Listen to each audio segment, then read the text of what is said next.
তাহলে আমাদের চতুর্থ অধ্যায়ে আমরা পাঠ করছিলাম যে 35 নম্বর শ্লোকটা আমাদের বাদ গিয়েছিল।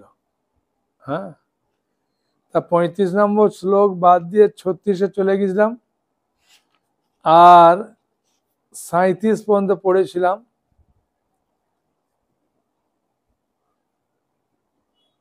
না 38 পর্যন্ত? হ্যাঁ, 36 পর্যন্ত। তাই 35 নম্বর শ্লোকটা আমাদের বাদ পড়ে গেছিল, তাই 35 নম্বর শ্লোকটা আমরা পাঠ করব আগে। যজ জ্ঞাতা ন পুনর্মম এবং যস্যসি পাণ্ডব যেন ভূতান্য অশেষানি দ্রক্ষ্যাসি আত্মনতো ময়ি।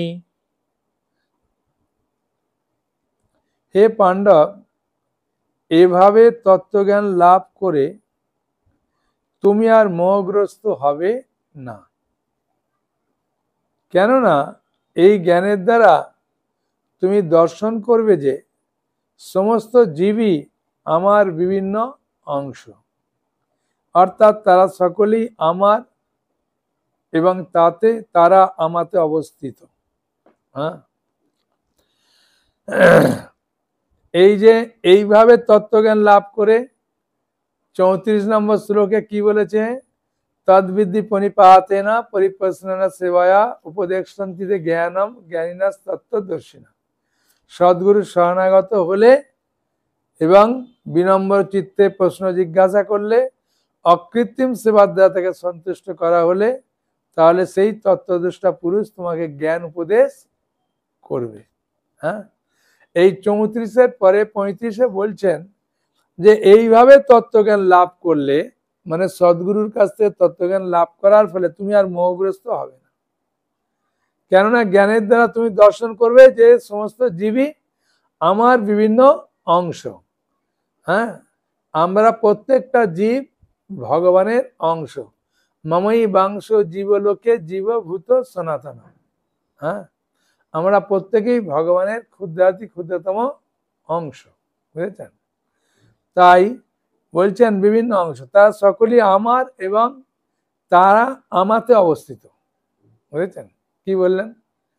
যে তারা সকলেই আমার এবং তারা আমাতে অবস্থিত, মানে ভগবানের আমরা সবাই অংশ। বুঝেছেন? সমস্ত জীব, গাছপালা পশু পক্ষী সবাইয়ের মধ্যে ভগবানের অংশ আছে না? হ্যাঁ, সেই জন্য বলছি তো মমই বংশ জীবলোকে জীবভূত সনাতন, সমস্ত জীব আমারই অংশ। হ্যাঁ, হ্যাঁ,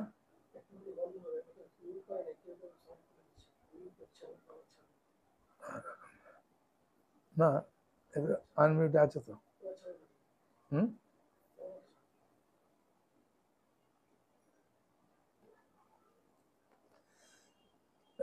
তাই এখানে তাৎপর্যে প্রভুপাদ বলছেন, সবাই তাৎপর্য দেখুন। তত্ত্বদর্শী সদ্গুরুর কাছ থেকে পরম তত্ত্বজ্ঞান লাভ করার ফলে শিষ্য বুঝতে পারে যে সমস্ত জীবই হচ্ছে পরমেশ্বর ভগবান শ্রীকৃষ্ণেরই অবিচ্ছেদ্য অংশ। শ্রীকৃষ্ণ থেকে আলাদা অস্তিত্ব থাকাকে বলা হয় মায়া। মা শব্দের অর্থ হচ্ছে না, আর অন্তস্তয়ে আকাশ শব্দের অর্থ হচ্ছে যা, অর্থাৎ যার কোনো অস্তিত্ব নেই, সেটাই হচ্ছে মায়া। বুঝেছেন? তাহলে মায়া কথার অর্থ আমরা জানতে পারলাম, যার কোনো অস্তিত্ব নেই সেটাই মায়া।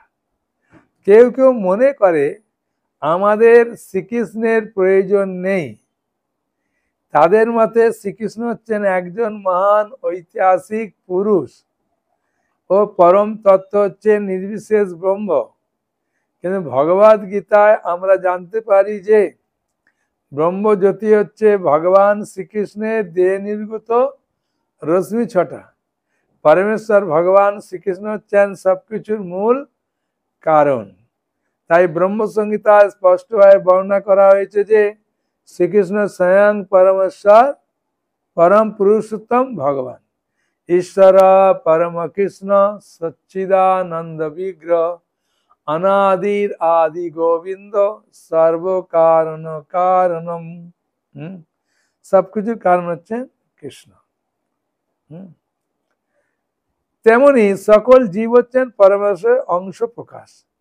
মায়াবাদী দার্শনিকেরা ভুল করে মনে করে যে বিভিন্ন অংশ প্রকাশের মাধ্যমে প্রকট হওয়ার ফলে শ্রীকৃষ্ণ তাঁর স্বতন্ত্র অস্তিত্ব হারিয়ে ফেলেন। এটি হচ্ছে প্রাকৃত চিন্তাধারা। হ্যাঁ, বুঝেছেন? যে কিছু মায়াবাদী দার্শনিকরা ভুল করে মনে করে যে বিভিন্ন অংশ প্রকাশের মাধ্যমে প্রকট হওয়ার ফলে, ভগবানের কাছ থেকে অনেক অংশ প্রকট হওয়ার ফলে ভগবানের স্বতন্ত্র অস্তিত্ব হারিয়ে ফেলে। এটি হচ্ছে প্রাকৃত চিন্তা ধারা। প্রাকৃত জড়জগতে আমাদের অভিজ্ঞতা এই যে যখন কোনো কিছু খণ্ডরূপে পরিবেশিত হয় তখন তার মূল স্বরূপ নষ্ট হয়ে যায়। হ্যাঁ, বুঝেছেন?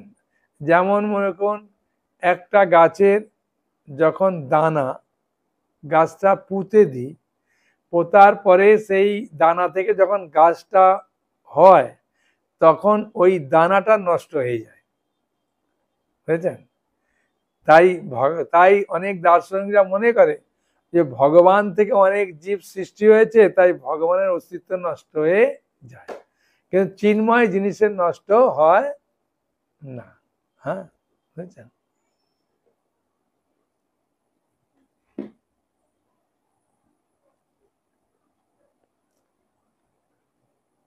তাই বলছেন তখন তার মূল স্বরূপ নষ্ট হয়ে যায়। কিন্তু মায়াবাদী দার্শনিকেরা এটা হৃদয়ম করতে পারে না যে ভগবান হচ্ছেন পরতত্ত্ব, তিনি হচ্ছেন অনন্ত, অর্থাৎ তার সঙ্গে এক যোগ করলে তার কোনো বিকার হয় না, আবার তার থেকে এক বিয়োগ করলেও তার কোনো বিকার হয় না। এটি হচ্ছে অপ্রাকৃত তত্ত্বের বৈশিষ্ট্য। যেমন ভগবান কৃষ্ণের 16,108টা মহিষী ছিল। ভগবান যখন সেই রাজপ্রাসাদে থাকতেন প্রত্যেকটা মহিষী মনে করতেন, হ্যাঁ, যে কৃষ্ণ আমার স্বামী আমার কাছে আছে, অন্য কোনো সতীনের কাছে নেই। বুঝেছেন? কি মনে করতেন?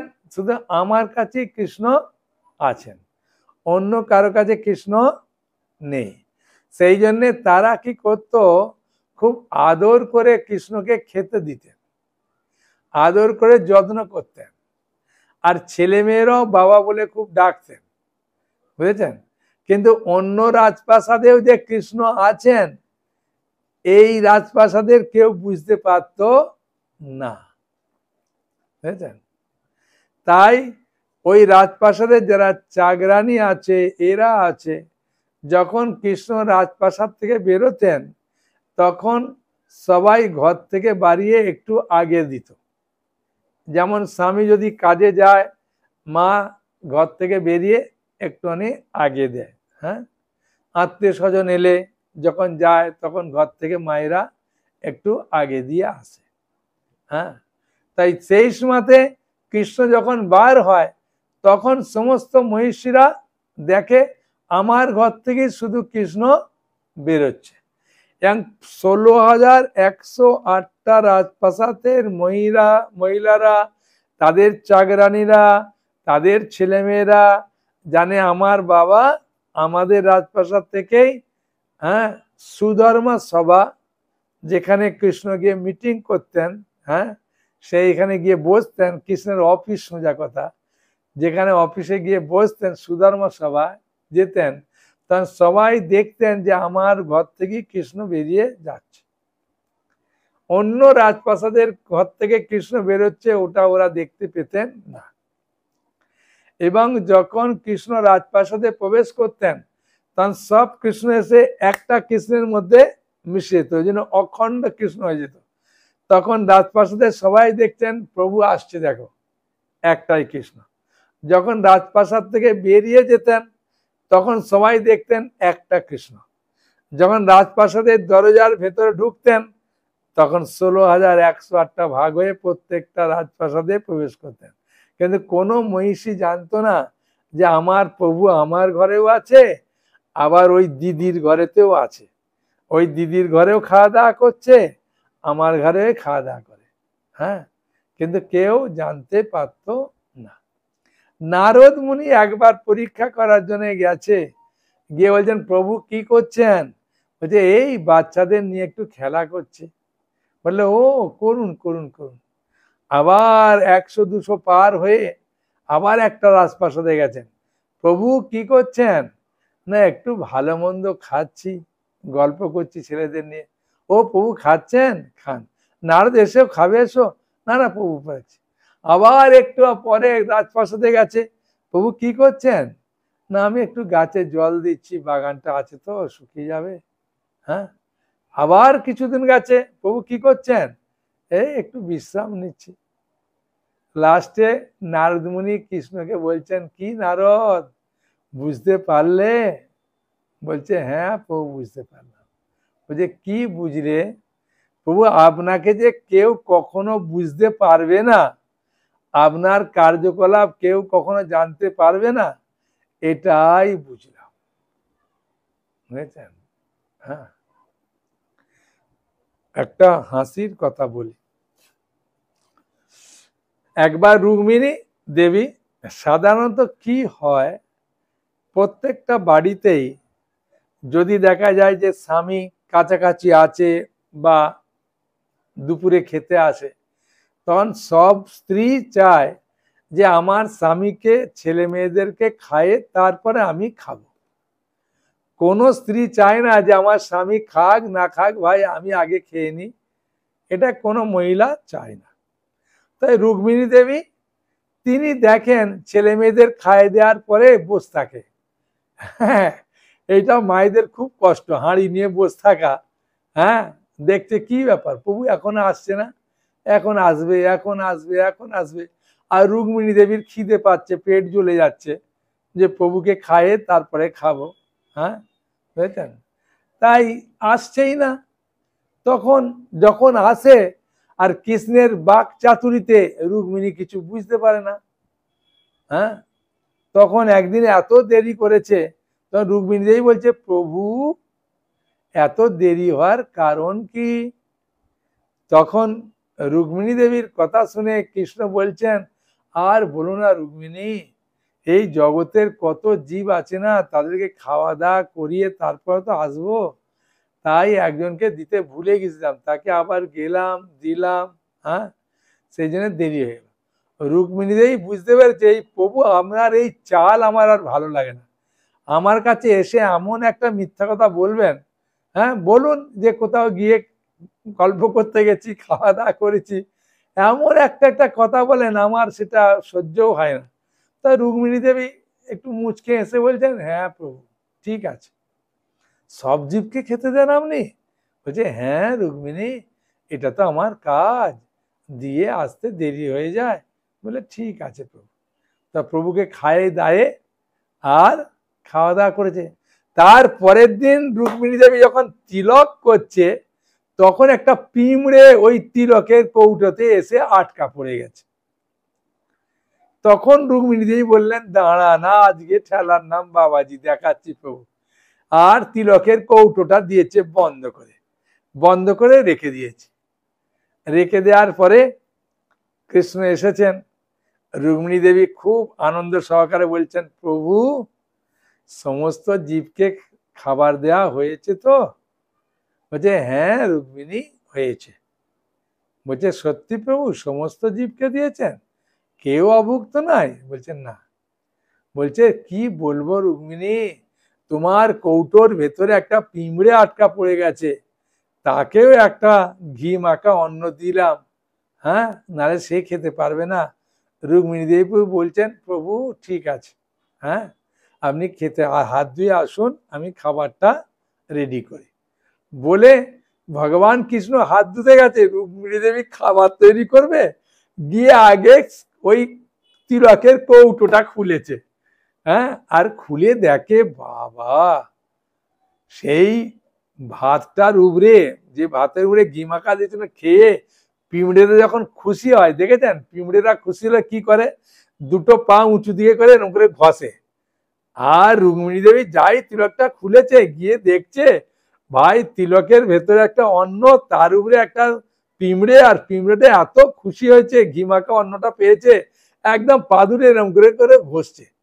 রুক্মিণী দেবী চিন্তা করলেন, বাবা সত্যি তো প্রভু যা বলে মিথ্যা নয়। হ্যাঁ, এবার থেকে আমি আর রাগ করবো না প্রভু দেরি হলে। তখন কৃষ্ণ তো সব জানেন। হ্যাঁ, বেদাহং সমাতি তাহানি বর্তমানে নিচে অর্জুন ভবিষ্যৎ ভূতানি মাংস বেদনা কষ্ট না, ভগবান সব জানেন। ভগবান তখন হাসতে হাসতে বলছেন, কি রুক্মিণী তোমার পিঁমড়েটা খাবার পেয়েছে তো, ও আনন্দে খাচ্ছে না খাওয়া শেষ হয়েছে? তখন রুক্মিণী দেবী দেখলো ভাই এখন আর তো প্রভুকে বলা যাবে না, মুখে কাপড়টা দিয়ে, হ্যাঁ কেন খাবারটা সামনে আছে, কেন মুখে কাপড় না দিলে থুতু পড়বে বা কিছু পড়বে, সেজন্য মুখে কাপড়টা দিয়ে বলছেন, প্রভু আমি আর কোনোদিনও আপনাকে আর বকা দেব না।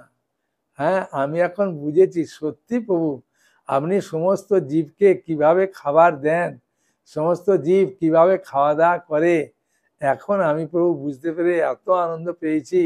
হ্যাঁ, আমি তো বিশ্বাস করতে পারিনি। আর ভগবান প্রভু আপনারই ইচ্ছা মনে হয় তিলকটার ভেতরে পিঁমড়েটা এসে আটকা পড়লো। তখন আমি দেখলাম যে ওখানে আটকাই পড়লো, ওকে তুলতে গেলে তো মারা যেতে পারে, তাই ওই অবস্থায় থাক। হ্যাঁ, এখন আমি দেখছি আপনি সেই পিঁমড়েটাকে তুলে একটা অন্য দানা দিয়েছেন, তার উপরে বসিয়ে দিয়েছেন, সে খেয়ে দিয়ে এত আনন্দ পাচ্ছে, পাটা ঘষছে, তাই আমি ওই অন্নটা আস্তে করে তুলে ওকে বাইরে বার করে দিয়ে এলাম প্রভু। তখন রুক্মিণী দেবীকে কৃষ্ণ বলছেন, রুক্মিণী জগতের পিতা তো আমি তো জগতের নাথ, আমি যদি কাউকে খাবার না দিই সে কি করে খাবার পাবে, তার বাড়িতে থাকলেও সে খাবার পাবে না। এটা তো আমরা নিজেরাও দেখেছি। হ্যাঁ, যে যখন দেখা যায় ছোটবেলায়, হ্যাঁ এখন তো আমের সিজন, হ্যাঁ তা আমের আঁটি নেওয়ার জন্য আমরা খুব ঝগড়া করতাম, মা আমি আঁটিটা নেবো। হ্যাঁ, বুঝেছেন, তো এইভাবে ঝগড়া হতো। তা দেখা গেল যাকে আঁটি দিয়েছে যাকে দেয়নি, সে বললো মা আঁটিটা আমায় দেবে না, ওকে দিলে আমি খাবোই না, যা বলে উঠে পালিয়ে গেল, আর সারাদিন খেলোই না। মানে ওই দিন ওর ভাগ্যে খাবারটা লেখাই নেই, বসলেও ওই জন্য খাবার পেল না। বুঝেছেন, সেই জন্য ভগবানের কার্যকলাপ এখানেতে বলছেন পর্যাপ্ত পারমার্থিক জ্ঞান না থাকার ফলে আমরা বর্তমানে মায়ার দ্বারা আচ্ছাদিত হয়ে পড়েছি। তারই ফলে আমরা মনে করি আমরা শ্রীকৃষ্ণের থেকে বিচ্ছিন্ন। আমরা যদিও শ্রীকৃষ্ণের বিভিন্ন অংশ, কিন্তু তবুও আমরা শ্রীকৃষ্ণ থেকে বিচ্ছিন্ন নই। জীবের দেহগত পার্থক্য হচ্ছে মায়া, অর্থাৎ তার সত্যিকারের অস্তিত্ব নেই। আমাদের সকলেরই উদ্দেশ্য হচ্ছে শ্রীকৃষ্ণের সন্তোষ বিধান করা।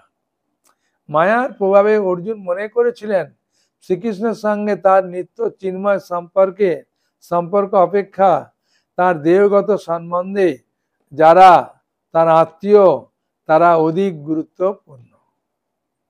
আমরাও মনে করি যে কৃষ্ণের থেকে বেশি গুরুত্বপূর্ণ আমার আত্মীয় স্বজন, ওই জন্য আমরাও গীতা পড়তে পড়তে কেউ ডাকলে চলে যায়, হ্যাঁ বা কোনো ফোন এলে চলে যায়, হ্যাঁ জব করতে করতে আমরা এরম করি, কারণ আমরা ওটার গুরুত্বটা বুঝতে পারি না, যেটার গুরুত্ব কত বেশি। হ্যাঁ, বুঝেছেন, তার মানে আমার কথা শুনে বাচ্চা কান্না করছে, বলছে মা খেতে দাও, আপনি বলবেন না বাবা এটার গুরুত্ব বেশি, আমি ক্লাসটা শুনবো, বাচ্চা না না না, হ্যাঁ দোলনা থেকে পড়ে গেল, আপনি বলবেন বাবা আমার এটাই গুরুত্ব, ওকে আর তুলতে যাবো না। না, বাচ্চাকে আর বৃদ্ধকে দুটোকে কেয়ার নেওয়া খুব গুরুত্বপূর্ণ। হ্যাঁ, বুঝেছেন, ভগবদ গীতার সমস্ত উপদেশই আমাদের শিক্ষা দিচ্ছে যে জীব হচ্ছে ভগবানের নিত্যকালের সেবক, সে কৃষ্ণ থেকে দূরে থাকতে পারে না। সে যদি মনে করে যে সে কৃষ্ণ থেকে আলাদা, সেটি হচ্ছে মায়া। ওটা পড়লাম কি, ভগবানের অবিচ্ছেদ্য অংশরূপে জীবদের বিশেষ উদ্দেশ্য হচ্ছে অনন্তকাল ধরে সেই উদ্দেশ্যকে ভুলে যাওয়ার ফলেই তারা কখনো কখনো পশু, কখনো দেবতা আদি রূপে ঘুরে বেড়াচ্ছে। মানে আমরা কখনো পশু হয়েছি, কখনো কুকুর হয়েছি, কখনো শিগাল হয়েছি, এখন মানুষ হয়েছি, বুঝেছেন? ভগবানের সঙ্গে অপ্রাকৃত সেবার কথা ভুলে যাওয়ার ফলেই এই দেহগত পার্থক্য উদয় হয়। কিন্তু কেউ যখন কৃষ্ণ ভাবনামৃত লাভ করে ভগবানের সেবায় নিয়োজিত হন, তখন তিনি মায়ার বন্ধন থেকে মুক্ত হন। এই শুদ্ধ পারমার্থিক জ্ঞান কেবল সদ্গুরুর কাছ থেকেই লাভ করা যায়। এই জ্ঞানের প্রভাবেই কেবল জীব কৃষ্ণের সমকক্ষ। এই মোহ থেকে মুক্ত হওয়া যায়। পরম তত্ত্বজ্ঞান হচ্ছে সেই জ্ঞান যার প্রভাবে আমরা জানতে পারি যে পরম আত্মা শ্রীকৃষ্ণই হচ্ছেন সমস্ত জীবের পরম আশ্রয়।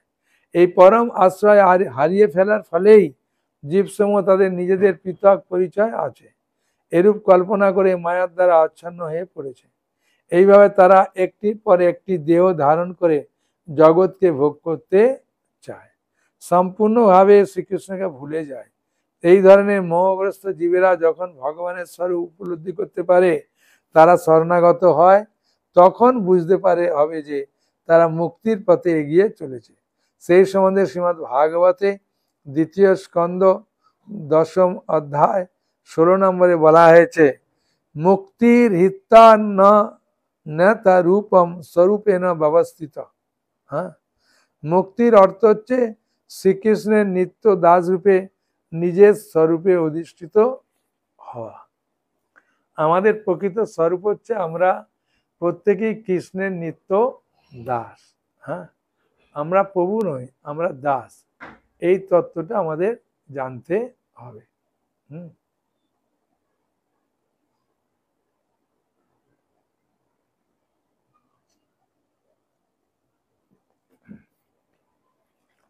সাঁত্রিশ নম্বরে, যতই ধ্বংসী সমৃদ্ধ অগ্নি ভস্মসাৎ কুরুতে অর্জুন, জ্ঞানাগ্নি সর্বকর্মাণি ভস্মসাৎ কুরুতে তথা।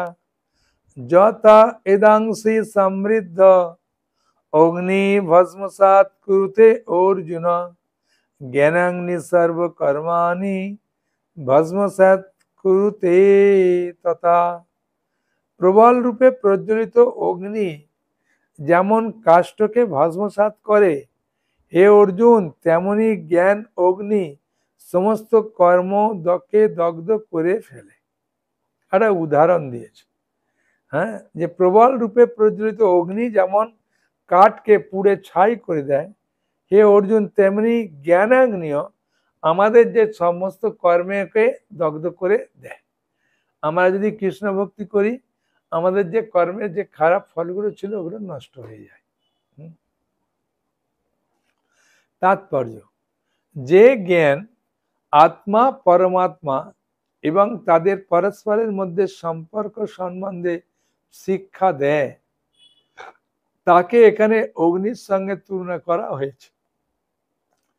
যে জ্ঞান আত্মা ও পরমাত্মা এবং তাদের পরস্পরের মধ্যে সম্পর্ক সম্বন্ধে শিক্ষা দেয়, মানে জীব আর ভগবান, আমি কে আর ভগবান কে, হ্যাঁ, আমার সঙ্গে ভগবানের কি সম্পর্ক, হ্যাঁ, এই যে জ্ঞান দেয়, এই জ্ঞানটা বলছে এই সম্বন্ধে জ্ঞান শিক্ষা দেয়, তাকে এখানে অগ্নির সঙ্গে তুলনা করা হয়েছে।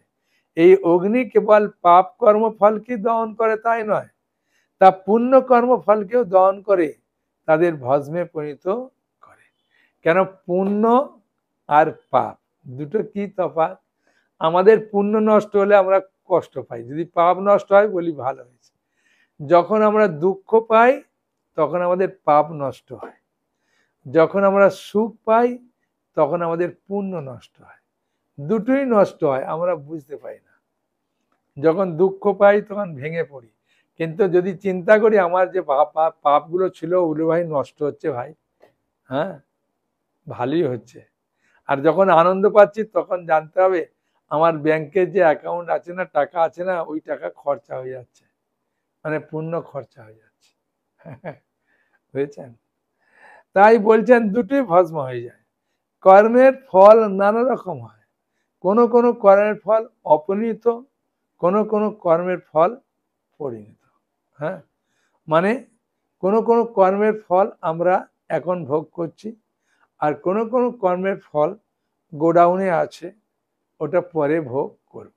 হ্যাঁ, যেমন মনে করুন, একটা উদাহরণ দিই, কেউ সরকারের টাকা চুরি করেছে, যতক্ষণ না ওই টাকা সরকার বুঝতে পারছে, ততক্ষণ ওই টাকা নিয়েও খুব সুখ ভোগ করছে। বুঝেছেন? খুব সুখ ভোগ করছে। আর যখন আপনার ধরা পড়ে গেল, তখন কি হলো, ওইটা পরিণত হলো, আগে অপরিণত ছিল। ওই জন্য বলছে আমাদের যে পাপ কর্মের ফল প্রারব্ধ, প্রারব্ধ মানে যেটা ভোগ করছি ওটা প্রারব্ধ। অপ্রারব্ধ মানে যেটা এখনো ভোগ করিনি, লাইনে আছে দাঁড়িয়ে। হ্যাঁ, ওটা আমার আগেরটা ফলটা মানে ভোগটা হয়ে গেলে ও এসে লাইনে দেবে। ঠিক আছে, আসবে। সেই জন্য কূট আর বীজ চার রকমের। হ্যাঁ, কর্মের ফল চারটে। কি রকম কর্মের ফল? চার রকম, চার প্রকার। একটা প্রথমটা কি বললাম? প্রারব্ধ। প্রারব্ধ মানে যেটা ভোগ করছি। ঠিক আছে, এখন আমি যেটা ভোগ করছি, যে কষ্ট পাচ্ছি বা সুখ পাচ্ছি, ওটা আগের জন্মের প্রারব্ধ কর্মের ফল। হ্যাঁ, একবারে তো সব দেবে না। বুঝেছেন? আপনার একটা বিরাট বড় গোডাউন আছে, সেখানে মালপত্র সব আছে। হ্যাঁ, শীতকালেতে মনে করুন আপনার সোয়েটার নিয়ে আসবেন, পুরা সোয়েটার এনে তো ভর্তি করবেন না, বিভিন্ন সাইজের সোয়েটার রাখলেন। যখন খালি হবে, হ্যাঁ, যে আমার এই সাইজের 3টে সোয়েটার ছিল, বিক্রি হয়ে গেছে, তখন ওইখান থেকে আবার 3টে নিয়ে আসবেন। মানে এই যেটা বিক্রি হলো, এটা প্রারব্ধ ফল ভোগ করছিলাম, ওটা বিক্রি হলো মানে চলে গেল। অপ্রারব্ধ মানে যেটা বিক্রি হয়নি, গোডাউনে ছিল, ওই মালটা আবার সাপ্লাই দিল। হ্যাঁ, আর কূট, কূট মানে যেটা উন্মুখ হয়ে আছে, ফল ভোগ করার জন্য রেডি হয়ে আছে, ওটা হচ্ছে কূট। আর বীজ, হ্যাঁ, যেটা পরে আপনার সময় পেলে আসবে। সেই জন্যে আমরা যে কর্মফল ভোগ করি, আপনারা মনে করবেন না যে প্রভু আগের জন্মে তো পুনরায় পাপ নয়, এখন আগের আগের জন্মেও সেই পাপগুলো ছিল, সেগুলো আস্তে আস্তে করে খালি করছে, আবার পাপ এসে জমছে, করতে করতে ওইগুলো গোডাউনে থেকে যাচ্ছে। এখন অনেক দিনের মাল, পুরানো মাল আপনাকে সাপ্লাই দিতে পারে। হ্যাঁ, সেই জন্যে আমাদের মনে দেখবেন এমন কিছু কিছু চিন্তা আসে, ওই চিন্তাটা কখনো করেন না, কখনো আপনি মনেই আসে না যে আমি তো এই চিন্তা আমি কখনো করিনি, হঠাৎ কেন এরকম একটা বাজে চিন্তা আসে রে, ওটা ওই আগের এটা গোডাউন থেকে মাল হঠাৎ ছেড়ে দিয়েছে। হ্যাঁ, বুঝেছেন? তখন মনে হলো আরে এইসব চিন্তাগুলো আসছে রে, ইস কি নোংরা চিন্তা, এগুলো আপনারই গোডাউনের আছে, মালটা অনেক দিনের পুরাতন, তো ওই জন্য ছেড়েছে, বুঝতে পারছেন না। হ্যাঁ, সেই জন্য তো এরকম অনেক সময় হয়। তাই বলছেন কর্মের ফল ইতিমধ্যে ভোগ করা হয়ে গেছে, আবার কোন কর্মের ফল পূর্বজন্ম থেকে সঞ্চিত আছে। দেখেছেন, এই যেখানে বলছে কোন কোন কর্মের ফল পূর্বজন্মের থেকে সঞ্চিত হয়ে আছে। হ্যাঁ, কিন্তু স্বরূপ উপলব্ধির পরম জ্ঞানের আগুনে তার সবই ভস্মিত হয়ে যায়। বেদে বা বৃহৎ আরণ্যক উপনিষদে বলা হয়েছে, উভে উহে বৈশা এতে তরত্তমিত সাধ্য বা সাধুনি, পাপ ও পুণ্য উভয় কর্মফল থেকেই পরিত্রাণ পাওয়া যায়। ভগবত ভক্তি করলে এই একটা লাভ। যদি মায়াপুরে এসে গঙ্গায় স্নান করবেন, তাহলে আপনার পাপটা নষ্ট হয়ে যাবে। আর যদি যমুনায় গিয়ে বৃন্দাবনে স্নান করবেন, আপনার পুণ্যটা নষ্ট হবে। ওই জন্য যমুনাতে স্নান অনেকে করতে যায় না, ভাই পুণ্যটা থাক, আরে ভাই পুণ্যটা থাকলে ওর ভোগ করতেই হবে। হ্যাঁ, বুঝেছেন? আমরা যে সুখ ভোগগুলো করি অ্যাকচুয়ালি পাচায় ফোঁড়া হলে যেমন মায়ের কাছে কান্না করে, মা তখন একটু মুখটা দেখবেন নেড়ে বিড়বিড় করে কিছু বলে 3 বার করে দিল, তখন বাচ্চাটা মনে করলো বাবা আমার মা ভালোই মন্ত্র জানে তো, হ্যাঁ বলে তাকিয়া বালিশের উপরে বসে দিল, আর একটু বাদে আবার কান্না করে। সেরকম সুখগুলো এরকম ফু দেওয়ার মতো। হ্যাঁ, আছে একটু সুখ পাই আবার দুঃখ চলে আসে।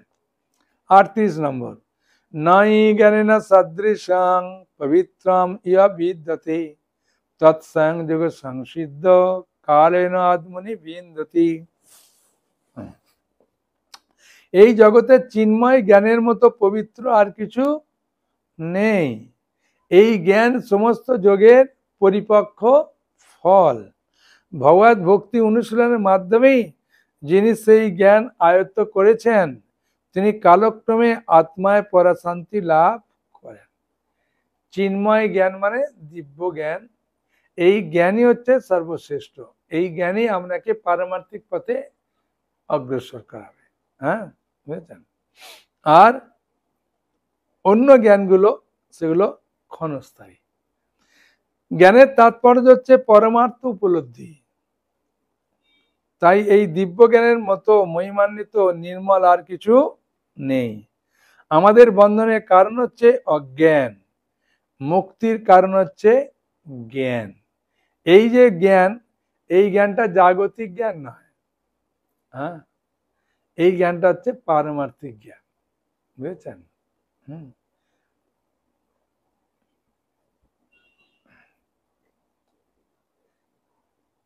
সেই জন্য ভক্তিবিনোদ ঠাকুর একটা গান গেয়েছেন, জড়বিদ্যা সব মায়ার বৈভব তোমারও ভজনে বাঁধা, অনিত্য সংসারে মোহ জন্মিয়া জীবকে করে গাধা।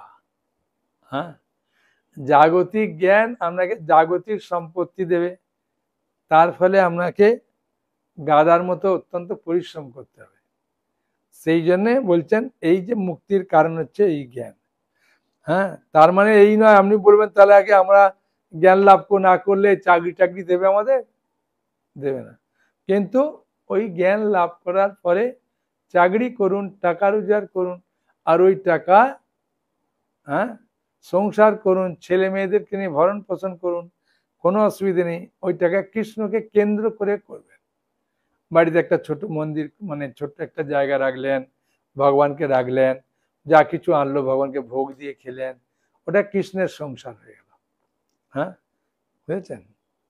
অত অসুবিধে নেই। এই জ্ঞান যিনি লাভ করেছেন তাকে অন্যতর শান্তির অন্বেষণ করতে হয় না, কেননা তিনি অন্তঃস্তরে নিত্য শান্তি উপভোগ করেন। পক্ষান্তরে বলা যায় এই জ্ঞান ও শান্তি কৃষ্ণ ভাবনামিতে পর্যবসিত হয়।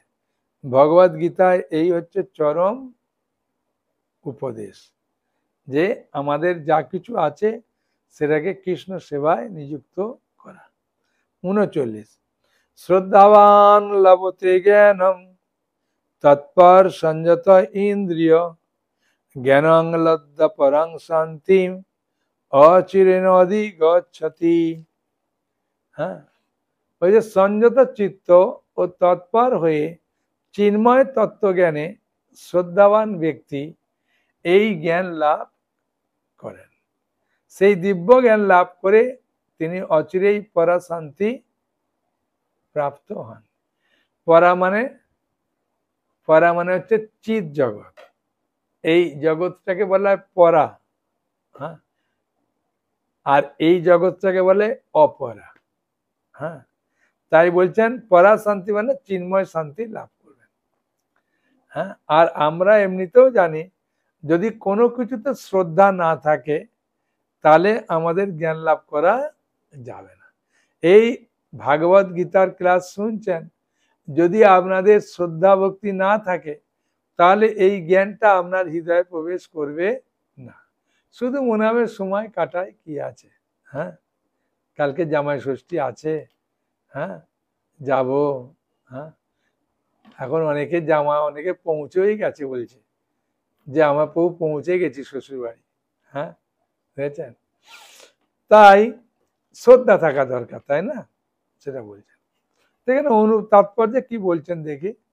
হ্যাঁ, যিনি সুদৃঢ় বিশ্বাসে ভগবান কৃষ্ণের প্রতি শ্রদ্ধাবান, তিনি কেবল কৃষ্ণ ভাবনামৃতের এই জ্ঞান লাভ করতে পারেন।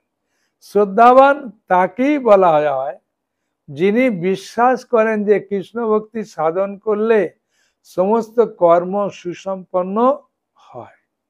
ভগবত ভক্তি সাধন করলে জীবনের পরমার্থ সাধিত হয়।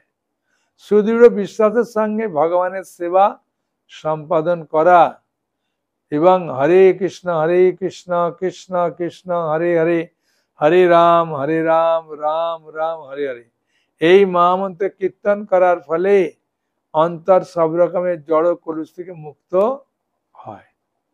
তখন হৃদয়ে শ্রদ্ধার উদয় হয়। তাহলে হরিনাম করার ফলটা বুঝতে পারছি। হ্যাঁ, হরিনাম করলে কি হবে?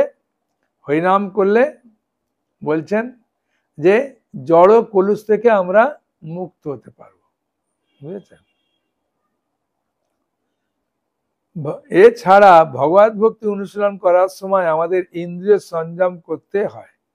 যিনি ইন্দ্রিয়ের বেগগুলিকে সংযত করে সুদৃঢ় বিশ্বাসের সঙ্গে কৃষ্ণের সেবা করেন, তিনি অচিরেই কৃষ্ণ ভাবনামৃতের পূর্ণ জ্ঞান লাভ করে সিদ্ধিপ্রাপ্ত হন। হ্যাঁ, বুঝেছেন? 40 নম্বর, অজ্ঞশ্চ শ্রদ্ধানশ্চ সংশয় আত্মা বিনশ্যতি, নায়ং লোকস্তি না পর না সুখং সংশয় আত্মনা। খুব সুন্দর শ্লোক। বলছে অজ্ঞ এবং শাস্ত্রের প্রতি শ্রদ্ধাহীন ব্যক্তি কখনোই ভগবত ভক্তি লাভ করতে পারে না। হ্যাঁ, সন্দিগ্ধ চিত্ত ব্যক্তি ইহলোকে সুখভোগ করতে পারে না এবং পরলোকেও সুখভোগ করতে পারে না। যাদের মনে সন্দেহ আছে যে কৃষ্ণ ভক্তি করে কি লাভ আছে ভাই, আমি ইচ্ছা মতো কাজ করব আর ইচ্ছা মতো খাওয়া দাওয়া করবো, হ্যাঁ, নিজের বাড়িতে থাকবো, নিজের বাড়িতে চলবো, হ্যাঁ, আমার আর দরকার কি আছে? হ্যাঁ, কেউ যদি এরকম মনে করে, হ্যাঁ, মনে করে ভগবত ভক্তি ছেড়ে দেয়, সেনে বলছেন যারা অজ্ঞ, শাস্ত্রের প্রতি শ্রদ্ধাহীন কখনই ভগবত ভক্তি লাভ করতে পারে না। কারণ সন্দিগ্ধ চিত্ত ব্যক্তি ইহলোকে সুখভোগ করতে পারে না এবং পরলোকেও সুখভোগ করতে পারে না, বুঝেছেন? হ্যাঁ, এমনি একটা সহজ যদি উদাহরণ দিই, যদি স্ত্রী তার স্বামীকে বিশ্বাস না করে আর স্বামী তার স্ত্রীকে বিশ্বাস না করে, তাই সব সময় দেখবেন একটা সন্দেহের প্রকারে ওরা শান্তি পাবে না। হ্যাঁ, ও যদি সবসময় চিন্তা করে তোমার দেরি হলো কেন, কারোর সঙ্গে কথা বলছিলে বোধহয় হেসে হেসে আমি শুনলাম, হ্যাঁ, দেখলাম, আর ও যদি এরকম ভাবে সবসময় চিন্তা করে, মানে দুজন দুজনকে সন্দেহ করলে কখনো আনন্দ পাবে না। তাই বলছে ইহলোকেও শান্তি পাবেন না, পরলোকেও সুখ পাবেন না, যদি ভগবানের প্রতি শ্রদ্ধার উদয় না থাকে। যদি সন্দেহ করেন যে ভাই ভক্তি করে কি লাভ, গীতা পড়ে কি হবে, হ্যাঁ, আমি তো কিছুই বুঝতে পারছি না, ওই জন্য অনেকে ভিডিওটা অফ করে রেখে দিয়েছে যে আর কি শুনবো, এখন শুনলেই ভালো। আপনারা অফ করে দেন, অসুবিধে নেই, কিন্তু শুনছেন তো ভগবানের ইচ্ছায়, সেটাই আমাকে আনন্দ দেবে, ঠিক আছে? হ্যাঁ, তা সেই জন্যে ভগবানের কথা আমাদের বিশ্বাসের সঙ্গে শ্রদ্ধার সঙ্গে বিশ্বাস করতে হবে, বুঝছেন? যদি বিশ্বাস না করি তাহলে আমাদের গতি কি হবে? হ্যাঁ, একটা উদাহরণ দিই। হ্যাঁ, এখন এই উদাহরণ দিতে গেলে আমার শ্লোকগুলো আর পড়া হবে না, নাকি রে?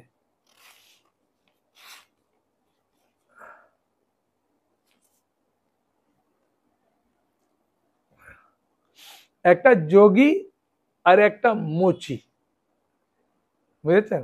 একটা যোগী তপস্যা করছে বট গাছের নিচে অনেক বছর ধরে, আর একটা মুচি জুতো সেলাই করে একটা তেঁতুল গাছের নিচে।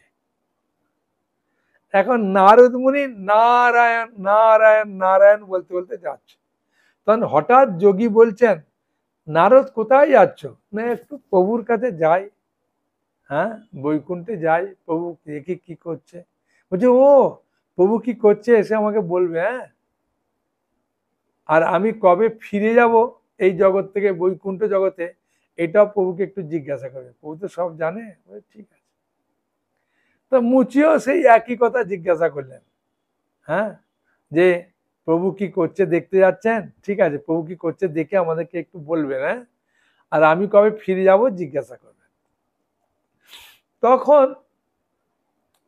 নারদমুনি যখন ফিরে এলেন, তা ফিরে আসতে গিয়ে যোগীর পাশ দিয়ে যাচ্ছে, যোগী বলছে ও হো নারদ শোনো শোনো শোনো, আমি যে প্রশ্নটা করেছিলাম যে প্রভু কি করছে বলবে, তা সেটা কি তুমি বলবে আমাকে এখন? বলছে হ্যাঁ তুমি জানতে চাও বলবো। আরে প্রভুর কাজ কি, একটা দেখি ছোট ছুঁচ, যেটাকে পাতি ছুঁচ বলে, হ্যাঁ জামার বোতাম যে ছুঁচগুলোতে লাগায়, এই ছুঁচের ভেতরে যে মানে ছুঁচে যে ফুটোটা থাকে ওইটার ভেতর দিয়ে প্রভু একটা বড় হাতিকে ঢোকাচ্ছে বার করছে, ঢোকাচ্ছে বার করছে। হ্যাঁ তখন যোগী বলছেন, নারদ তুমি এই গ্যাঁজাখুরি গল্প কথা আমাকে বলো না, আরে ছুঁচের ছিদ্র দিয়ে একটা বড় হাতি ঢোকানো যায়, বার করা যায় না? ঠিক আছে যা হবার হয়েছে, আমি কবে ফিরে যাব? বলে বট গাছে যত পাতা আছে তত জনম পর তুমি ফিরে যাবে। বলে প্রভুর খেয়ে দিয়ে মাথায় কাজ নেই, একটা বট গাছে কত পাতা থাকে, আমি কত জনম এখানে কষ্ট করবো, দূর আমার আর দরকার নেই। আমার মনে হয় তুমি মিথ্যা বলছো নারদ, যাও আমার লাগবে না, বলে বিরক্ত হয়ে গেছে। আর মুচির কাছে গেছে, তখন মুচি বলছেন, নারদ প্রভু আপনি প্রভুর কাছ থেকে ঘুরে চলে এলেন? বলছে হ্যাঁ চলে এলাম তো। তা প্রভু কি করছিলেন? আর বলো না প্রভু দেখলাম একটা যে ছুঁচ আছে না ছোট, সেই ছুঁচের ভেতর দিয়ে প্রভু একটা বিরাট বড় হাতিকে ঢোকাচ্ছে আর বার করছে। আর মুচি শুনে খুব হাসছে, বলছে প্রভুর কার্যকলাপ কে বুঝতে পারে। নারদ বলছে কি মুচি তুমি এটা বিশ্বাস করলে, এটা কখনো হয়? তখন নারদ মুনিকে মুচি জ্ঞান দিচ্ছে, বলছে প্রভু হবে না, একটা বিরাট বট গাছ, সেই বট গাছে কত ফল ধরে, আর একটা ফলের ভেতরে কত অসংখ্য বীজ থাকে, আবার সেই বীজ থেকে একটা যখন গাছ হয় সেই গাছটা কত বিরাট বড় হয়, তাহলে ওই একটা বীজ কত সূক্ষ্ম কণা একটা, ওইটা থেকে যদি একটা বিশাল বড় বট গাছ জন্মাতে পারে, তাহলে প্রভুর পক্ষে এটা অসম্ভব আছে? বলছে বাহ মুচি তুমি তো আমাকে দারুণ উদাহরণ দিলে, আমি তো খুব আনন্দ পেয়েছি। আর কোনো প্রশ্ন আছে তোমার? বলো। বলছে হ্যাঁ প্রভু দ্বিতীয় প্রশ্নটা বললাম, আমি কবে ফিরে যাব প্রভুকে জিজ্ঞাসা করতে বললাম। বলছে এই তেঁতুল গাছটা কত বড় না? বলছে হ্যাঁ এটা অনেক পুরানো, ওই জন্য অনেক বড়। বলছে নারদ এই মুচি এই তেঁতুল গাছে যত পাতা আছে তত জনম পর তুমি ফিরে যাবে, প্রভু বলেছে। আর মুচি উঠে খুব নাচছে, নাচতে নাচতে বলছে কি ব্যাপার? বলছে আমার তো একটা গ্যারেন্টি কার্ড হয়ে গেল, ওই তেঁতুল গাছে আর কত পাতা আছে, আমি তো কোটি কোটি কোটি কোটি কোটি জনম বাদে আছি, এ তো তেঁতুল গাছের পাতাটা গোনা যাবে তো, হ্যাঁ তাহলে আমি একদিন ফিরে যাবো। খুব আনন্দ পাচ্ছে। সঙ্গে সঙ্গে বৈকুণ্ঠ থেকে রথ এলো আর মুচিকে নিয়ে চলে গেল। সেই জন্য বলছেন ভগবানের কথা, যাদের শাস্ত্রের প্রতি শ্রদ্ধাহীন ব্যক্তি কখনোই ভগবত ভক্তি লাভ করতে পারে না।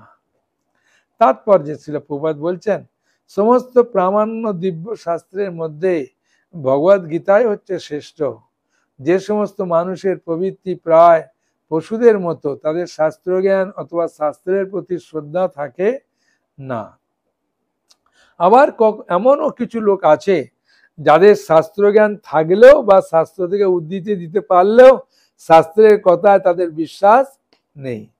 শাস্ত্র থেকে ভিন্ন বিভিন্ন শ্লোক উদ্ধৃত করে এরা নানা রকম যুক্তি তর্কের অবতারণা করতে পারে, কিন্তু শাস্ত্রের প্রতি তাদের মোটেই বিশ্বাস নেই। হ্যাঁ, বুঝেছেন? জন্মাষ্টমীর সময় একজন প্রবক্তা, হ্যাঁ, মাতাজি বক্তা, তার অনেক নাম করা আছে, সে কোথাও ক্লাস দিতে গেলে অনেক টাকা নেয়। হ্যাঁ, বুঝেছেন? 50,000 60,000 টাকা নেয়, তবে সে ক্লাস দেবে সেখানে, নালে যাবে না। কোথাও কোথাও 1 লাখ টাকা নিতে হবে, দেবে তবে যাবে। ওই মাতাজির একদিন ক্লাসটা আমার ইউটিউবে হঠাৎ এলো। এমনি আমি অন্য সম্প্রদায়ের কারো ক্লাস শুনতে চাই না, জানি ওর মধ্যে অনেক ভেজাল ঢোকায় বাবা। তো হঠাৎ দেখছি মানে মোবাইলটা পড়েছিল, হঠাৎ ক্লাসটা এলো, চলতে শুরু করেছে। আর সেখানে মাতাজি বলছেন, শোনো, কৃষ্ণ তার নিজের একমাত্র ভাগনাকে রক্ষা করতে পারলো না, তার নিজের ভাইদের রক্ষা করতে পারলো না, তার মা বাবাকে জেলে যেতে হলো, আর সেই কৃষ্ণ কি করে তোমাদের রক্ষা করবে, তোমাদের কি করে বাঁচাবে? হ্যাঁ, তোমরা যে কৃষ্ণের ভক্ত হয়েছ, কৃষ্ণ তার নিজের ভাগনাকে পারলো না, নিজের ছেলে মেয়েদের পারলো না, হ্যাঁ, মারামারি করে মারা গেল, নিজের ভাইদের পারলো না, নিজের মা বাবাকে রক্ষা করতে পারলো না, আর সেই কৃষ্ণকে তোমরা বলছো কৃষ্ণ পরমেশ্বর ভগবান, সে রক্ষা করবে? আমি তখন চিন্তা করলাম, বাবা, এ তো মানুষের মনকে খুব তাড়াতাড়ি বিভ্রান্ত করে দেবে। এরম ক্লাস শুনলে যারা বোঝে না তারা বলে, সত্যি তো এ মাতাজি তো দারুণ বক্তা রে ভাই, এই মাতাজির ক্লাস শুনে তো আমার মন ভরে গেল। হ্যাঁ, এই মাতাজির ক্লাসে এখন আমি প্রতিদিন শুনবো, আর এই মাতাজি আমার প্রকৃতপক্ষে পথের সন্ধান দেবে, আমি কৃষ্ণ ভক্তিটা ছেড়ে দিব। তারপরেই আমি একটা ইউটিউবে, হ্যাঁ, ভিডিও ছাড়লাম যে কৃষ্ণ তার ভাইদের রক্ষা করতে পারেনি, তার মা বাবাকে রক্ষা করতে পারেনি, তার একমাত্র ভাগনাকে রক্ষা করতে পারেনি। এর কারণ কি? এর কারণটা ভালো করে শুনুন। ভগবান রামচন্দ্র তার পত্নীকে রক্ষা করতে পারলো না, রাবণ ধরে নিয়ে গেল, এর কারণটা শুনুন। হ্যাঁ, বলে যা যা কথাগুলো মানুষকে বলে বিভ্রান্ত করেছিল সেগুলো এত সুন্দরভাবে বোঝালাম, কিন্তু যারা শুনেছে তারা বুঝতে পেরেছে, যারা শোনেনি, মাতাজির ক্লাসে শুনেছে, তারা বিভ্রান্ত হয়ে গেছে। সেই জন্য বলছেন, শাস্ত্রের প্রতি শ্রদ্ধাহীন ব্যক্তি কোনো কিছুই লাভ করতে পারে না। ওই জন্য আমিও বলি, যাত্রার ক্লাস শুনলে এমন এমন কথা বলবে, হ্যাঁ, বুঝেছেন, মাথা খারাপ করে দেবে। কৃষ্ণকে বলরাম তার বন্ধুরা বলছে, কানাই তুই এত কালো, তোর মা এত ফর্সা, তোর বাবা এত ফর্সা, মা বাবা ফর্সা থাকলে ছেলে কখনো কালো হয় রে? হ্যাঁ, নিশ্চয়ই তোর বাবা মা মথুরার হাট থেকে তোকে কিনে নিয়ে এসেছে, হ্যাঁ, পয়সা দিয়ে কিনে এনেছে, আর ছোট থেকে তোকে করেছে বলে তুই ওকে মা বলিস আর বাবা বলিস। হ্যাঁ, এখন বলতো বল, বলতে বলতে কানাই এখন হঠাৎ ভাবে জিজ্ঞাসা করেছে তার দাদার দাউজিকে, আর দাউজিও ঠাট্টা করে বলার সময় ঘাটটা নেড়ে দিয়েছে, আর কানাই একদম গড়াগড়ি দিয়ে কান্না করে, মা এসেছে, মায়ের কাপড় টাপড় সব ছিঁড়ে দেওয়ার চেষ্টা করছে, মা তুমি আমাকে মথুরার হাট থেকে কিনে নিয়ে এসেছো, তুমি ফর্সা, বাবা ফর্সা, আমি কেন কালো, সবাই বললো মথুরার থেকে। আর কানাইকে ওর মা তখন জড়িয়ে ধরে বলছে, কে বলেছে, কে বলেছে? ওই দাউজি, এই দাউজি তুই কেন বললি? বলে কৃষ্ণকে, কানাইকে আমি কাঁদাবার জন্যে বললাম। হ্যাঁ, তখন কানাই বলছে, দাউজি দাউজি সত্যি তুমি আমাকে কাঁদাবার জন্য বলেছো? হ্যাঁ, বলছে হ্যাঁ হ্যাঁ ভাই, সেদিন বললাম। বলছে মা, তাহলে দাউজিকে বলো যাতে আমাকে এইভাবে না কাঁদায়। হ্যাঁ, তখন ওর মা কানাইকে ধরে বুকে জড়িয়ে ধরে দেখছে, ভাই আমার ছেলের মনের এই অবিশ্বাসটা দূর করতেই হবে। খুব আদর করে সেদিন যেভাবে খাইয়েছে, আদর করেছে, দাউজিকে কাছে বসিয়ে বলছেন, দাউজি তুই বাবা আর এরকম কোনোদিনও তোর ভাইকে বলবি না, তোর ভাই তো কান্নায় পাগল হয়ে আমাকে মেরে ফেলবে শেষকালে। ওই ঠিক আছে মা, আর বলবো না। হ্যাঁ, তা অনেক সময় আমাদের এই কথা প্রতি বিশ্বাস বা করা খুব কঠিন হয়ে যায়। হ্যাঁ, বুঝেছেন? সেই জন্যে তাৎপর্যটা পড়ে নি। যাদের ভগবদ গীতার প্রতি বিশ্বাস থাকলেও তারা বিশ্বাস করে না তো হয়েছে। ভগবান শ্রীকৃষ্ণ হচ্ছেন পরমেশ্বর, তাই তারা তার আরাধনা করে না। এই ধরনের মানুষদের মনে কৃষ্ণ ভাবনার উদয় হয় না। ওই মাতাজি কৃষ্ণ ভক্ত নয়, তারা অধপতিত হয়। এদের মধ্যে যাদের মোটেই বিশ্বাস নেই, যারা শাস্ত্রোক্ত বিষয় সম্বন্ধে সন্দিহান, তাদের পারমার্থিক জীবনে কোনো উন্নতি লাভ করতে পারে না। ভগবান তার মুখনিসৃত বাণীর প্রতি যাদের শ্রদ্ধা নেই, তারা কখনোই ভগবত তত্ত্বজ্ঞান লাভ করতে পারে না। তাই শ্রদ্ধা সহকারে শাস্ত্রের সিদ্ধান্ত উপলব্ধি অপ্রাকৃত স্তরে উন্নতি হতে এই জ্ঞানই সাহায্য করবে। পক্ষান্তরে সন্দিগ্ধ চিত্ত মানুষদের পক্ষে পারমার্থিক মুক্তির কোনো মর্যাদা লাভ সম্ভব নয়। তাই প্রতিটি মানুষের কর্তব্য হচ্ছে গুরু পরম্পরায় যে সমস্ত মহান আচার্য আছেন তাদের পদাঙ্ক অনুসরণ করে সাফল্য লাভ করা। 41 যোগ সন্ন্যস্ত কর্মাণম জ্ঞান সংশিন্ন সংশয়ম আত্মবন্তং ন কর্মাণি নিবদ্ধন্তি ধনঞ্জয়। অতএব এ ধনঞ্জয়, হ্যাঁ,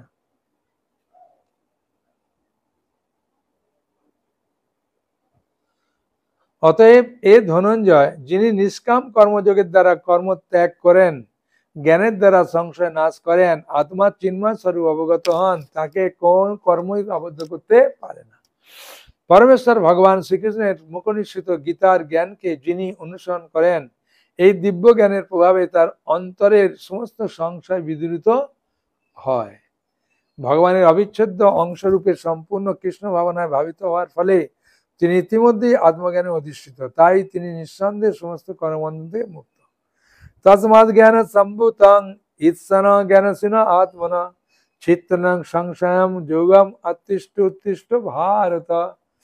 ভগবান বলছেন, অতএব হে ভারত, মানে অর্জুনের একটা নাম ভারত, হ্যাঁ, যেহেতু ভরত বংশের জন্ম, তোমার হৃদয়ে যে অজ্ঞান প্রসূত সংশয়ের উদয় হয়েছে তা জ্ঞান রূপ খড়কের দ্বারা ছিন্ন করো। বুঝেছেন? যে অজ্ঞান হয়েছে জ্ঞান রূপ খড়কের দ্বারা ছিন্ন করো। যোগাশ্রয় করে যুদ্ধ করার জন্য উঠে দাঁড়াও। কেন অর্জুন বসে আছে না, যুদ্ধ করবে না বলে, গা হাত কাঁপছিল বলো, তার মধ্যে উঠে দাঁড়াও। এই অধ্যায়ে যে যোগ মার্গের উপদেশ দেওয়া হয়েছে তাকে বলা হয় সনাতন যোগ, অর্থাৎ জীবের উপযোগী শাশ্বত কার্যকলাপ। এই যোগের দুই রকম যজ্ঞ অনুষ্ঠান সাধিত হয়। তার একটি হচ্ছে দ্রব্যযজ্ঞ, অর্থাৎ সব রকম জড় বিষয়কে উৎসর্গ করা। অন্যটি হচ্ছে, হ্যাঁ, এই দ্রব্যযজ্ঞ মানে বুঝলেন, সব রকম জড় জিনিস বিষয়কে উৎসর্গ করা। একদিন বলেছিলাম না, গাছের লাউ হলে আপনি একটা দিয়ে দিলেন বা দিলেন, এটা হচ্ছে সেই উদাহরণ, দ্রব্যযজ্ঞ। অন্যটি হচ্ছে আত্মজ্ঞান যজ্ঞ, যা সম্পূর্ণরূপে শুদ্ধ পারমার্থিক কর্ম। এটা হচ্ছে আত্মজ্ঞান যজ্ঞ। দ্রব্যময় যজ্ঞ যদি পারমার্থিক উদ্দেশ্য সাধিত না হয় তবে তা জড়জাগতিক কর্মে পর্যবসিত হয়। কিন্তু এই যজ্ঞ যদি পরমার্থ সাধন করবার জন্য অর্থাৎ কৃষ্ণ ভাবনায় ভাবিত হয়ে সাধিত হয় তবে তা সর্বাঙ্গীন পূর্ণতা প্রাপ্ত হয়। পারমার্থিক কর্ম দুটি ভাগে বিভক্ত: নিজের স্বরূপকে উপলব্ধি করা, পরম পুরুষোত্তম ভগবানের প্রকৃত তত্ত্ব উপলব্ধি করা। ভগবদ গীতার যথার্থ জ্ঞান লাভ করলে এই দুটি তত্ত্বকে অনায়াসে উপলব্ধি করা যায়। ভগবদ গীতার যথার্থ জ্ঞান লাভ করলে এই দুটি তত্ত্বকে অনায়াসে উপলব্ধি করা যায়। তখন অনায়াসে উপলব্ধি করা যায় যে জীবাত্মা হচ্ছে ভগবানের অবিচ্ছেদ্য অংশ। এই প্রকার উপলব্ধি পরম মঙ্গলময়, কারণ এই জ্ঞানের প্রভাবে ভগবানের দিব্য লীলা তত্ত্ব বুঝতে পারা যায়। এই অধ্যায়ে প্রথমেই ভগবান নিজেই তার অপ্রাকৃত কার্যকলাপের কথা বর্ণনা করেছেন। ভগবদ গীতায় নির্দেশিত ভগবানের উপদেশ যে বুঝতে পারে না সে হচ্ছে শ্রদ্ধাহীন ভগবদ বিদ্বেষী। ভগবদ গীতার নির্দেশিত ভগবানের উপদেশ যে বুঝতে পারে না সে হচ্ছে শ্রদ্ধাহীন, ভগবত বিদ্বেষী। ভগবান যে তাকে একটুখানি স্বাধীনতা দিয়েছে সে তার অপব্যবহার করছে। স্বাধীনতাটা কি? আমরা ভগবানের দিকে আসতে পারি আর ভগবানের দিকে নাও আসতে পারি, এটাই স্বাধীনতা। ভগবদ গীতায় ভগবান এত সরলভাবে তার স্বরূপ বর্ণনা করেছেন, কিন্তু তা সত্ত্বেও যে ভগবানের সচ্চিদানন্দময় স্বরূপকে হৃদয়ঙ্গম করতে পারে না সে নিতান্তই মূর্খ। কৃষ্ণ ভাবনামিতের সিদ্ধান্ত হৃদয়ঙ্গম করলে ধীরে ধীরে অজ্ঞানতা দূর হয়। দেবযজ্ঞ, ব্রহ্মযজ্ঞ, ব্রহ্মচর্যযজ্ঞ, গার্হস্থ্য পারণ্ডব যজ্ঞ, ইন্দ্রিয় নিগ্রহ যজ্ঞ, যোগাভ্যাস যজ্ঞ, তপযজ্ঞ, দ্রব্যযজ্ঞ, সাহায্য যজ্ঞের অনুষ্ঠানের দ্বারা, এই বর্ণাশ্রম ধর্ম আচরণের দ্বারা অন্তরে কৃষ্ণ ভাবনামিতের বিকাশ হয়। বুঝেছেন? এই সব কথাটিকেই বলা হয় যজ্ঞ। এই সব কয়টিকেই বলা হয় যজ্ঞ। ওই জন্য অনেক যজ্ঞের কথা বলেছে। হ্যাঁ, যজ্ঞ বই বিষ্ণু ভগবানের সন্তুষ্টি বিধান করা। সবকটি ক্রিয়ায় নিয়ন্ত্রিত কর্মের ভিত্তির উপর প্রতিষ্ঠিত, কিন্তু এই সমস্ত ক্রিয়ার মুখ্য উদ্দেশ্য হচ্ছে আত্মতত্ত্ব উপলব্ধি। এই উদ্দেশ্যকে যিনি অনুসন্ধান করেন তিনি হচ্ছেন ভগবদ গীতার যথার্থ শিষ্য। কিন্তু শ্রীকৃষ্ণের পরম তত্ত্বের পরমেশ্বর, কিন্তু শ্রীকৃষ্ণের পরমেশ্বরত্ব সম্বন্ধে যার মনে সংশয় আছে সে অধপতিত হয়। তাই উপদেশ দেওয়া হয়েছে যথার্থ সদ্গুরু শ্রীচরণে আত্মসমর্পণ করে তার সেবায় নিয়োজিত হয়ে তার কাছ থেকে ভগবদ গীতা বা অন্য শাস্ত্রগ্রন্থ শিক্ষা লাভ করা উচিত। সৃষ্টির আদি থেকে যে জ্ঞান গুরু শিষ্য পরম্পরা ধারায় প্রভাবিত হয়েছে তা আহরণ করতে হয়। পরম্পরা ধারার অধিষ্ঠিত যে সদ্গুরু তার কাছ থেকে আহরণ করতে হয় জ্ঞান। কোটি কোটি বছর আগে সূর্যদেবকে ভগবান যে শিক্ষা দিয়েছিলেন, সেই শিক্ষা তার কাছ থেকে এই পৃথিবীতে নেমে এসেছে। 12,04,00,000 বছর আগে দিয়েছিলেন জ্ঞান। সদ্গুরু তার সম্পূর্ণ অপরিবর্তিত ভাবে দান করেন। তাই ভগবদ গীতার যথাযথ উপদেশ প্রত্যেকের গ্রহণ করা উচিত। যে সমস্ত প্রতারক তাদের স্বার্থ সিদ্ধি করার জন্য ভগবদ গীতার জ্ঞানকে বিকৃত করে, বুঝেছেন? এই দেখুন, ভগবদ গীতার জ্ঞানকে বিকৃত করে তার কদর্থ করে মানুষকে বিপদে পরিচালিত করে, তাদের সম্বন্ধে সাবধানী হওয়াই মানুষের কর্তব্য। ভগবান হচ্ছেন অভিসংবাদিত পরমেশ্বর এবং তার সমস্ত লীলায় অপ্রাকৃত। এই সত্যকে সুদৃঢ় বিশ্বাসের সঙ্গে যিনি উপলব্ধি করতে পেরেছেন তিনি ভগবদ গীতার জ্ঞান লাভ করার মুহূর্ত থেকেই মুক্ত। অপ্রাকৃত ইতি অপ্রাকৃত প্রামার্থিক জ্ঞানের স্বরূপ উদ্ঘাটন বিষয় জ্ঞানযোগ নামক শ্রীমদ ভগবদ গীতার 4th অধ্যায়ের ভক্তিবেদান্ত তাৎপর্য সমাপ্ত। একজন বাংলাদেশে বলছিলেন, ব্যাখ্যাকার ব্যাখ্যা করছে, মন মনা ভব মদ ভক্ত। দেখছেন, মদ বানানটা কি আমরা যে মদ খাই আলাদা?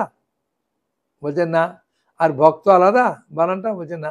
তাহলে মন মনা ভব মদ ভক্ত, ভগবান বলছে মদের ভক্ত। কিভাবে? বলছে মন দিয়ে মদের ভক্ত। তাকে লোক তখন বলছে সত্যি তো নাকি।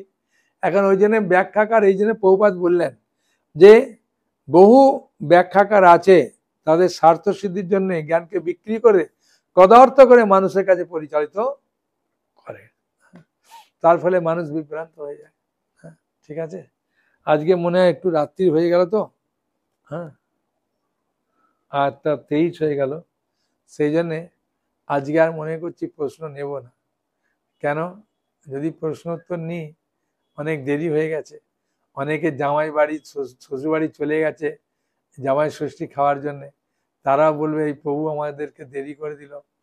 তাই আনন্দে খাওয়া দাওয়া করুন। ভগবানের ইচ্ছা আজকে ক্লাসটা পড়েছে ভালো হয়েছে, যদি কালকে ক্লাসটা পড়তো কজন যে থাকতো তার ঠিক নাই। বুঝেছেন?